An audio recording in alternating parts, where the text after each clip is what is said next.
स्त्रीला जन्माला घालताना परमेश्वराने तिला विचारले, तुला बुद्धी हवी का सौंदर्य? तेव्हा ती म्हणाली, बुद्धीची गरज नाही, सौंदर्यच दे. परमेश्वराने विचारले, का? बुद्धीच्या सामर्थ्यावर सौंदर्य मिळवता येत नाही, पण सौंदर्याच्या जोरावर बुद्धी विकत घेता येते.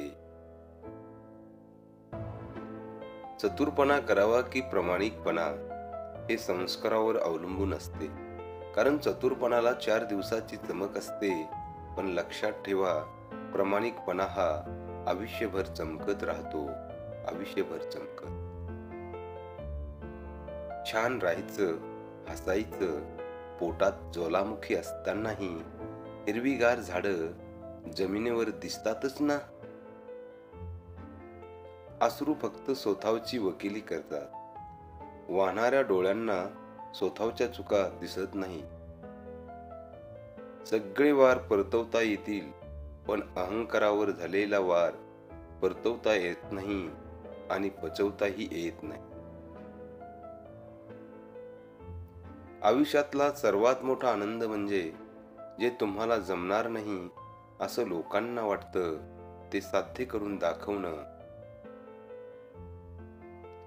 मरण म्हणजे काहीच नाही, कारण पराजय आणि शरमेने जगणे म्हणजे रोज मरण्यासारखे आहे.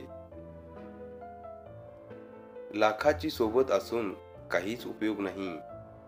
एकच असावा, पण लाख मोलाचा, लाख मोलाचा. आयुष्यात 3 संघर्ष असतात: जगण्यासाठीचा संघर्ष, ओळख निर्माण करण्यासाठीचा संघर्ष, ओळख टिकवण्यासाठीचा संघर्ष.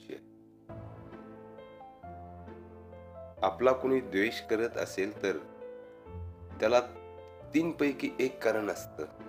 1 त्यांना तुमची भीती वाटते, 2 ते स्वतःचा द्वेष करतात, 3 त्यांना तुमच्यासारखं व्हायचं असतं.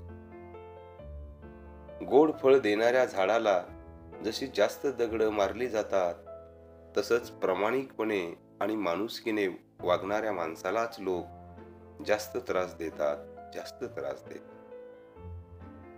सोबत कितीही लोक असू द्या, सोबत कितीही लोक असू द्या, संघर्ष स्वतःलाच करावा लागतो.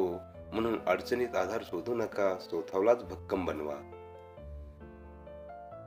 ज्याला संधी मिळते तो नशीबवान, जो संधी निर्माण करतो तो बुद्धिवान, आणि जो संधीचं सोनं करतो तो विजेता. आयुष्य निवांतपणे त्यांनाच जगता येतं जे स्वतःच्या मनाप्रमाणे जगतात. नाहीतर दुसऱ्याचे मन जपण्याचे संस्कार ज्यांना मिळाले आहे त्यांच्या वाटेला नेहमीच संघर्ष आला आहे.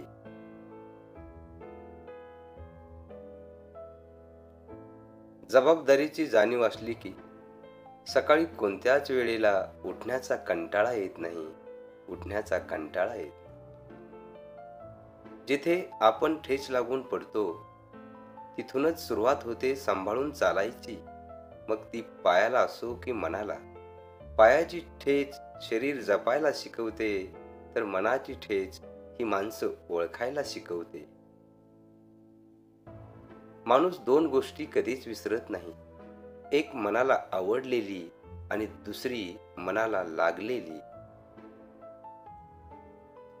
जिथं श्रीकृष्णाचं ज्ञान आणि अर्जुनाची मेहनत आहे, तिथं विजय निश्चित आहे. धन्यवाद मित्रांनो. प्रिय कविते लाईक करा, सबस्क्राईब करा.